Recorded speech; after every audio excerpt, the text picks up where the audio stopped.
Hey everybody, this is Bedros Keuilian, and I'm here in beautiful Palos Verdes, California with the man himself, Jay Abraham. And just the other day, on my blog, we talked about market preeminence. And while we were having lunch today, I asked Jay if he would take a few minutes to spend some time and go deeper into market preeminence and what you can do to get yourself to six figures. Jay? Thanks, Bedros. First of all, let me make a declaratory statement. If you're going to be in business, you got to be in business really to add value to the marketplace. If you're going to add value, there's no reason to do it timidly or tepidly. You might as well do it full out. If you're going to do it full out, you want to be seen as your market's most trusted advisor.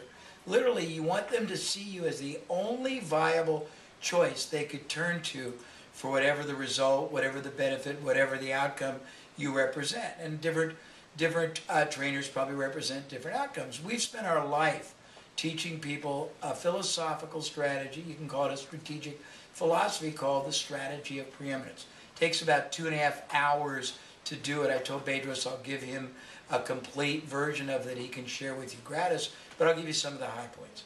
The first point, which is most important, is that you want to be an advisor. You don't want to just render information. You want to be seen as having the very best interest, the outcome of your market as your goal. Second, you want to be able to put into words and articulate and verbalize what your market wants and why, so that they can, for the first time, grasp that there's somebody there that understands it.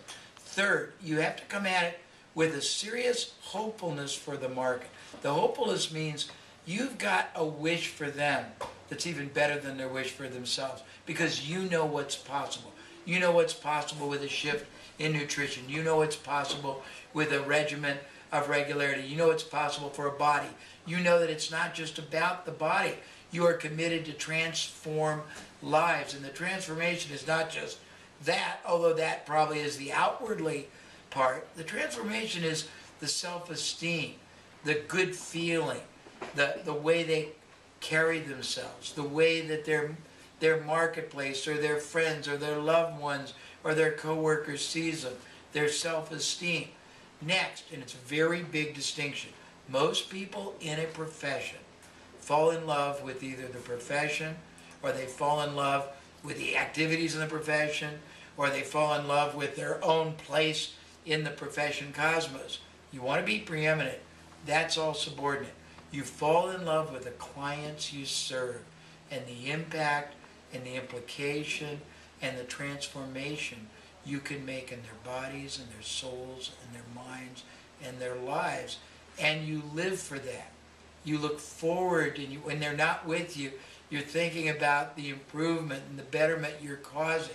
That's the first thing.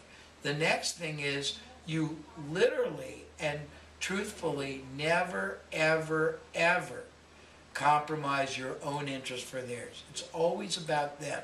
In all your communication, in all your conversations, you are focused on them. It's not about you. There's a concept called the you attitude, Y-O-U, and it really means you, the client. It's all about them. Everything you communicate, everything you express, everything you tell them is all about them, and you live in their minds. Probably the other thing I'll say right now, and I haven't really visited the concept for a while, so I'm doing it a disservice, but you really have to demonstrate. All the talk in the world is meaningless, platitudes, useless generalities. The way you really convey preeminence is through your actions, through your trust, through your communication. And you empower people to understand not just what they have to do, but why they have to do it for their own betterment. Showing people the whys and connecting them gives them confidence, gives them understanding. Understanding gives people certainty. Certainty empowers them, and that power is transferred to you in the form of trust, respect, confidence, and people following you everywhere, and that's probably enough for today. I hope that helps. Thank you so much, Jay. So the bottom line is, as Jay said, results and the experience you give them is the groundwork for creating market preeminence for you. And Jay will be with us at Fitness Business Summit, and you can get more details about registering for Fitness Business Summit right down below, right below this video, and we'll see you there. Take care.